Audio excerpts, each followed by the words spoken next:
Vote মেশিনারির যে বারবার কথাটা ওঠে, সেখানেও তো একটা প্রশ্ন উঠে যায় যে it's all about the funding.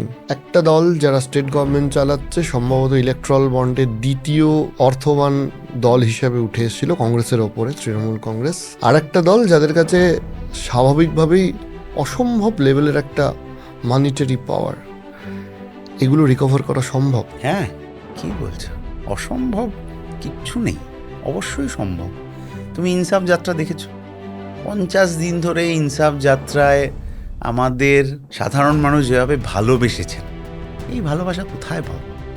রাত্রিবেলা যে কমরেডের বাড়িতে থেকেছি, দুপুরবেলা যার বাড়িতে খেয়েছি, যিনি একটু জল দিয়েছেন, মানে এখন গায়ে কাটা দিচ্ছে। যাই হোক, জাস্ট পিছনের দোকানটা একটা চা খেতে গেছি, যতগুলো চিড়ের প্যাকেট ঝোলানো ছিল, পুরো ওটাকে কি মালা নাকি যেন এটা বলে, পুরো মালাটা ধরে একজন কমরেড নামিয়ে আমাদের হাতে দিয়ে দিল, বলছে আর কিছু নেই, এইটুকু দিতে পারি।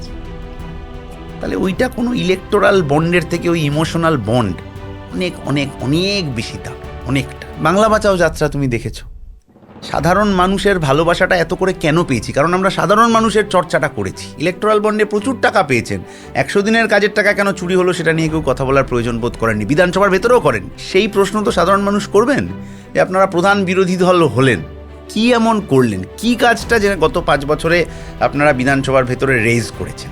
তৃণমূল রেজ করবে না তো আমরা জানি। আমরা এই কারণে বিধানসভার ভেতরে যেতে চাই যে আমরা ওই কথাগুলো বলতে পারবো যেগুলো আমরা এতদিন রাস্তায় বলেছি।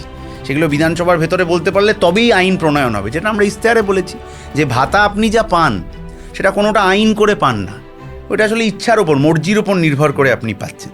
বামপন্থীরা ক্ষমতায় এলে ওই ভাতা আপনার আইন করে দেওয়া হবে যে সারা জীবন অন্য কোনো সরকার এলেও যাতে ওই ভাতা বন্ধ না করতে পারে।